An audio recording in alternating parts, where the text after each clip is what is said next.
Very good morning, everyone. Today in this video we will, of course, surprise, fight against the advanced character of our world around us, and this time we will talk about nice monography uh, entitled Byzantium and its Army, written by American historian Mr. Warren Tridigold, now retired professor of history, specialized of course in Byzantine studies. He is also known for his recently published book, University We Need, so conserva- conservative approach to the universities, and very nicely diagnosing the problem of modern universities, especially in Western Anglo-Saxon world. So infiltration of these universities by neo-Marxist ideologies originated from the infiltration of academic environment by Soviet agents or sympathizers who simply used the bad, bad pseudo teachings of Marxist Frankfurt School to plant the seed of destruction within the Western civilization. Unfortunately, they succeeded in planting of the seeds really well, and Mr. Tridigold belongs to the one of the not so numerous, highly respected academicians who share a conservative and traditional point of view. Yeah, but okay, coming back to his work, Byzantine and its army, one should say, originally published in the beginning of 1990s, very classic work, actually most likely the main product of the postdoctoral studies of Mr. Tridigold, which he did in Berlin.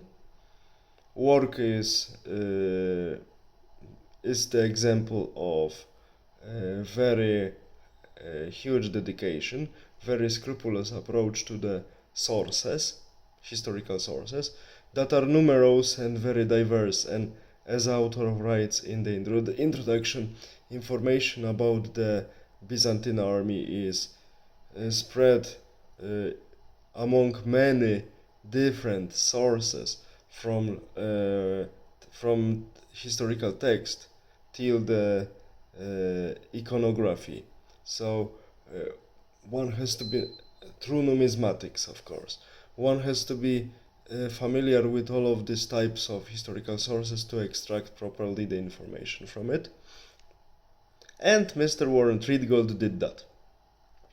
I really like it because also works of this author are famous for that using available sources, he was trying to also describe Byzantine Empire statistically. So in terms of area, population, uh, military capacity, conscription capacity, actually if I can use term conscription, I would say I should say recruitment capacity.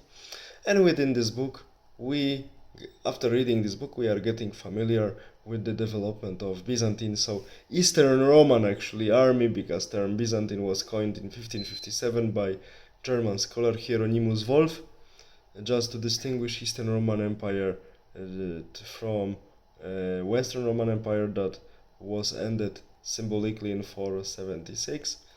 So this is a story of Eastern Roman army from 284 AD to 1081 AD, when a large part of Anatolia was lost.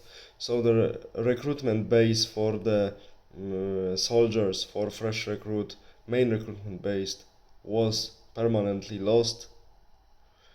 The majority of it, and Komnen dynasty had to rely more than previously, even much more than previously, on mercenaries.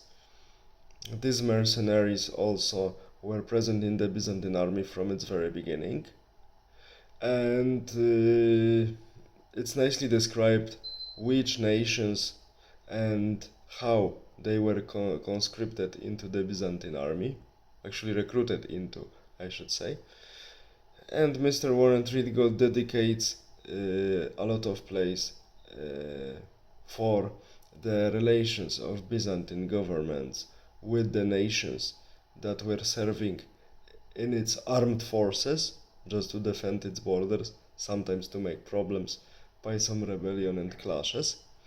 And we have also nice description of how the military payment was done very clearly, and I really appreciate that author was able to extract this information from so many sources. We are also informed about different repatriations and forced migrations of some people within the Byzantine Empire. It was serving, of course, military purposes, or migration of people between the Byzantine neighbors and Byzantine Empire, because there were some ethnic groups or religious groups that, for instance, emigrated from Abbasid Caliphate to Byzantines and decided to serve Byzantines because, surprisingly, within the borders of Eastern Roman Empire, so Byzantine Empire, they found more freedom than within the Abbasid Caliphate, and many others. To know what was the group I'm talking about, I encourage you to read the book.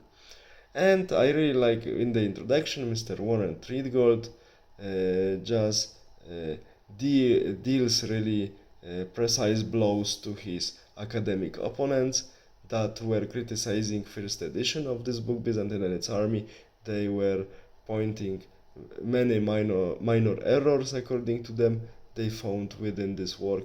But author is really nicely saying that, okay, this is always the price of being pioneer, because this work is really pioneering.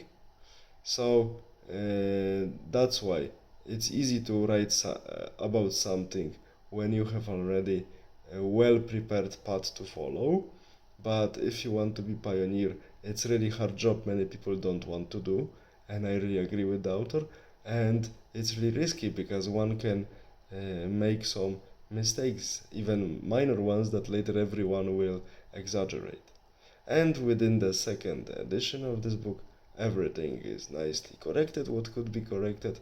These were really minor flaws, especially the details of the height of the military pay for different units.